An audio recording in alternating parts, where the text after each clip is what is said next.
Speaking of second movie, False Face and Scalpel. Speaking of a true story, I was able to check out the commentary on the Blu-ray, and according to the film historian who was on that track, said this was based on a true story where a couple were out on a motorcycle trip and had a horrific crash where the woman's face was essentially mangled.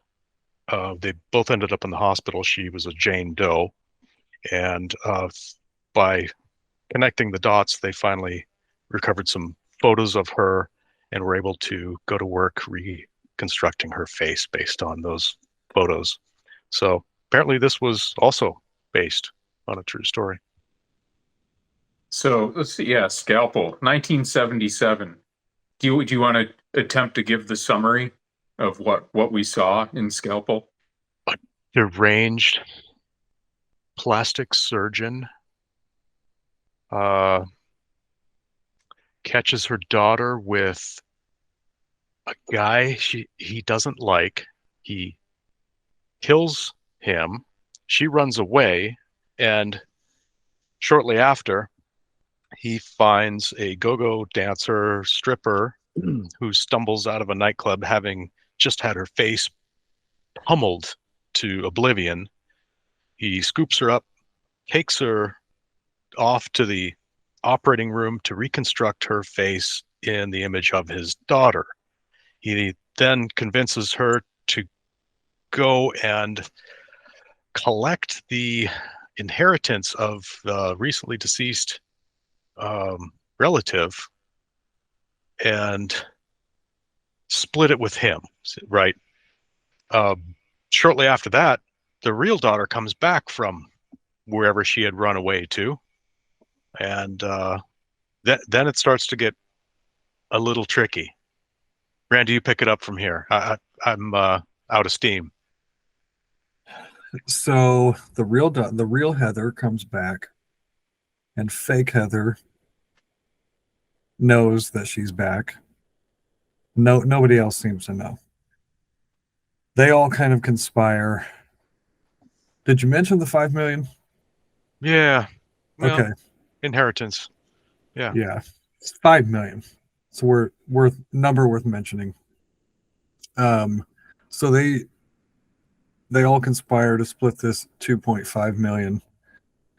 And then let's see. And of course, his powers of cosmetic surgery are magical. He makes her into an identical twin to his daughter.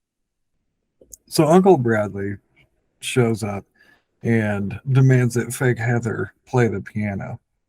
And fake Heather does not play the piano that well. So then Uncle Bradley starts having a heart attack or something, having some kind of episode. Right, but he's clearly suspicious that she's not her. I think he suggests as much before he starts having the heart attack and falling over.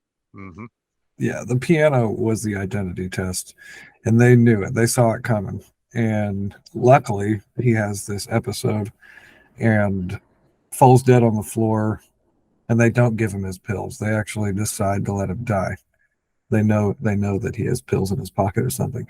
And then a real hard cut to his funeral, which they write it into his will somehow that he wants to have a party for his funeral. So nothing is suspicious about his death. But I mean, to be clear, they do have a party at his funeral. There's like a full band marching through the cemetery and things like that. It seemed a bizarre thing for them to just throw into the movies arbitrarily as it seemed to be put there. But, having all these people partying and playing music at this funeral. But hey, when the Saints come marching in, is playing along and everyone's dancing, and yeah, it didn't fit really well with the theme, did it? Yeah, so they had a sick funeral for Uncle Bradley. That kind of all blows over, and the three of them, fake Heather, real Heather, and Dr. Reynolds, all conspire for the 5 million. Everything kind of seems to be going okay for a while. It kind of seems like they're just gonna play this con out and it'll work, and I think it would have. But then like some jealousy starts happening. Like there's, you know, fake Heather is jealous of real Heather now that she's back in the picture or whatever. A random plumber comes over, and then fake Heather is in the car with Dr. Reynolds, and they get stopped by a police officer. And you think that she's going to get ID'd and it like this is going to kind of all fall apart. All of a sudden, you find out that the cop is in on this whole con too somehow, and he like apparently he and Dr. Reynolds had conspired to have fake Heather killed at this traffic stop. Luther, pick it up from there. It should be noted that the lead, Dr. Reynolds, is making out and humping fake Heather, who is made in his daughter's image, which brought a real extra creepy vibe to the whole movie. Oh yeah, how did we not mention that yet? That was like shit. that was like the whole thrust of it. At that, all this other shit was happening, but the thing that really stood out was that he made somebody look like an identical twin to his daughter, and immediately started a sexual affair with her. Right, but like we mentioned earlier, it's technically not incest. So, If we're going to split hairs on this, yeah, I think morally it's not necessarily wrong. There was no hesitation point though. It was just kind of, well, I made this, now I have to pork this. Yeah, but we're watching it in a movie, right? We're not hearing it in legal transcripts where it's like we know that this actually happened, and some guy is saying like, "Yeah, it looked exactly like my daughter, but it wasn't." In which case, you'd have to say like, "I." But when you're watching it in a movie, and it didn't have to be there, it didn't have to necessarily be part of the story, then it's just fantasy, and you're wondering why is somebody fantasizing that in their narrative? Why would they want that to be the case? What does this add to the story? But he did get his comeuppance by the end, so you do get the impression also that it's not like just like Honorable Men, where it's clearly like this guy just has a thing for that kind of thing. With Scalpel, it may have been that this was just another way of adding a layer of moral depravity on the villain who eventually they were going to come down really hard on.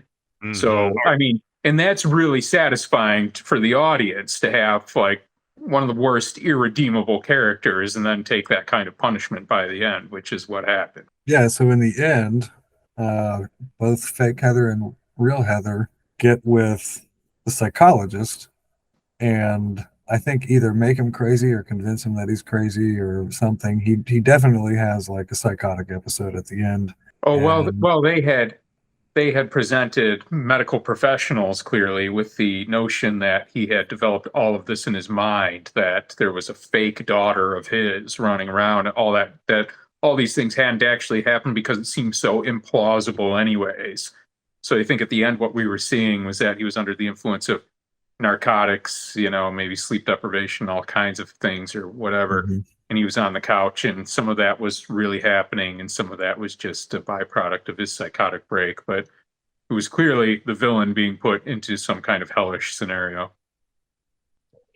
And then there's a brief scene with one of the Heathers kissing the shrink, which implies that they were conspiring there, paid him off. What happened there? I think the whole point is really that they did collude in some way to destroy him. Mm-hmm. And then at the end, the final scene is, I believe it's real Heather, makes off with the entire $5 million, which, what did they say, is worth $24 million in today's money, which is quite a hefty sum. Big bag. I enjoyed that movie a lot. I didn't find myself laughing much at it, but it still seemed appropriate for movie night because it was a really bizarre film. It was a really bizarre story. Yeah, you could watch it with a group, but not just any group. I would suggest it, but not to just anybody. Agreed. Yeah, that's one of those movies you might be inclined to watch without people. I mean, as opposed to so many of the things that I think that we watch that are unwatchable without putting other people through the torment with you. Mm-hmm.